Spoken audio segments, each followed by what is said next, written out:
Hi, I'm Mike Ryan. I'm the Executive Director of the Board of Elections in the City of New York.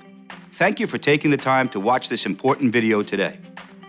Of all the freedoms and rights that we as Americans enjoy, the right to vote is one of the most important. We deeply value that right, and we certainly know the importance of every single vote and how just one vote in an election district can sometimes make a profound difference in the outcome of an election. People with disabilities are no different from anyone else when it comes to exercising their right to vote. Yet historically, the voting rate of people with disabilities has been significantly lower than that of others. Why is that? In this video, we'll help answer that question. And we'll show you how you can make sure that each and every person with a disability will have an opportunity to vote in an integrated environment that is both dignified and convenient. Thank you. Throughout the day, you will probably find yourself around people who are unlike you in various ways. In a way, every person you meet has something that is different from you. You may wonder, how can I help others if they all need different approaches? Sometimes you have to step out of your comfort zone to help others who are different from you. Some voters may consider themselves people with disabilities. Some may consider themselves simply as people who live their lives differently. Each person has their own strengths and skills, all of which are most likely different from yours. Some people use wheelchairs or crutches, hearing aids, a white cane, or other devices to live independently. You will meet many diverse people on Election Day, including voters with disabilities. It's common to be unsure how to best interact with someone who is a bit different from you.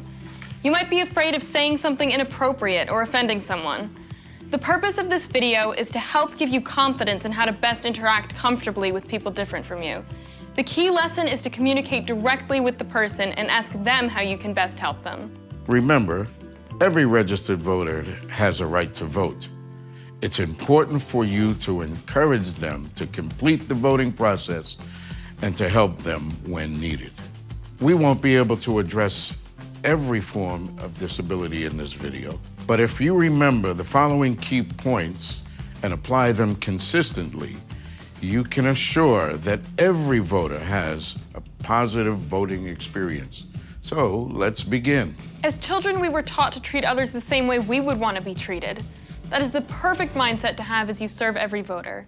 Treat everyone with respect and dignity. Now that we're discussing this, it might seem obvious, but it's easy to forget, especially when choosing the words we use. That's why it's important to focus on the person and not their disability. Put the person first and the disability second.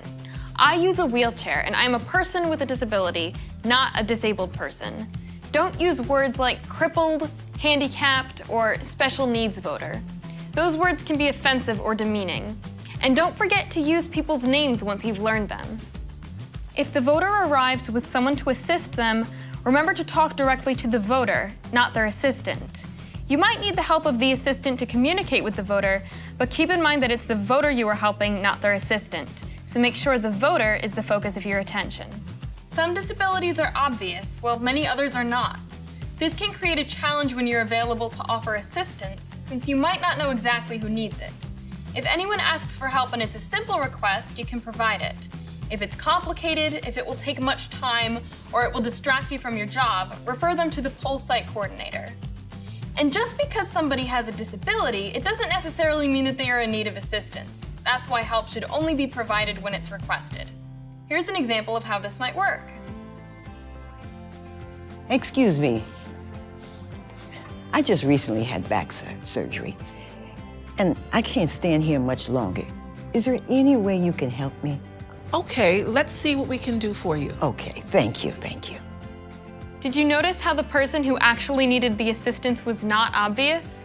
And the people who had obvious disabilities didn't need any assistance at all? Most people with disabilities are very independent and get along fine without any assistance. So it's important that you provide help only when it's requested. If a voter indicates that they do need assistance, tell them what you can do and then help. If a voter asks you to allow someone to go with them to the privacy booth to help them vote, that's allowed as long as it's not their employer or union representative. Every voter has the choice to mark their ballot using a pen or a ballot marking device, which is also known as a BMD. It's important that each voter be able to choose which one they prefer. You should never assume how someone wants to mark their ballot. An important part of communicating effectively is your attitude. Think about your tone of voice. It's important not to make any voter feel as if they are an inconvenience. You are there to assist and to serve, so let everyone know that's why you're there. You don't want to be patronizing or talk to anyone like they're children. If they're voters, they're adults, so treat them that way. Following these key points not only will help make the voting experience more pleasant, but voters will be even more likely to participate in future elections. Now, let's look at some specific examples of how you may be able to help voters by putting these ideas into practice. There's a good chance that you'll come in contact with voters who have limited mobilities. They might use a wheelchair, a walker, a cane, or they might not have any visible signs of a disability. Take care to respect each person's space. Don't hover over them. Avoid touching them or any equipment that they might be using. For most people, that equipment is part of their personal space and it should be respected. Most people don't like to be touched by strangers, and people with disabilities are no different. Also, be sure not to push someone's wheelchair unless asked. It's their chair, and they will want to keep control over it whenever they can. So, don't just push them where you want them to go. Another group of people with disabilities are those of us who have communication-related disabilities. Many of us are deaf or hard of hearing. Our disabilities aren't always easy to spot, so be alert and think about how to communicate most effectively. Let's see what my recent trip to the polls was like. Think about how poll workers made my experience as someone who is deaf sometimes easy and sometimes difficult.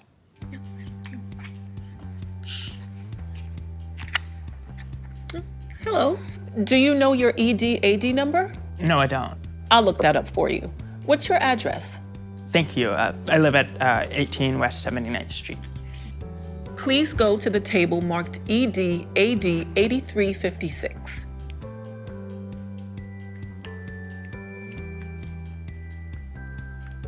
Hello. What is your name? I'm sorry, can you repeat that? What is your name, please? Oh, of course. Can you tell me if the address on your ID is your current home address? I'm sorry, I didn't catch that. Can you look at me when you're talking? I said, can you tell me if the address on the ID is your current home address? Yes, it is, and you don't need to shout. Sorry. Can you sign here? Thank you. Take this. You can go to a privacy booth right behind you. Did you see how the poll worker realized that she was not communicating in a way that worked for both of us? Once she realized what she needed to do, she quickly adjusted her methods to meet my needs and to help me clearly understand what she wanted me to do. Here are some helpful tips to assist someone who is either deaf or hard of hearing that will make communication easy and prevent those awkward interactions. First, and most importantly, make eye contact and speak directly to the voter. Speak clearly and use short, simple sentences. If you don't understand something they said, don't pretend you did. It's okay to ask them to repeat themselves. If they're having a hard time understanding you, don't shout. Most of the time, volume isn't the problem, but rather background noises or the tone or clarity of the speaker's voice. That's why it's important to keep your hands and other objects away from your mouth and not to chew gum.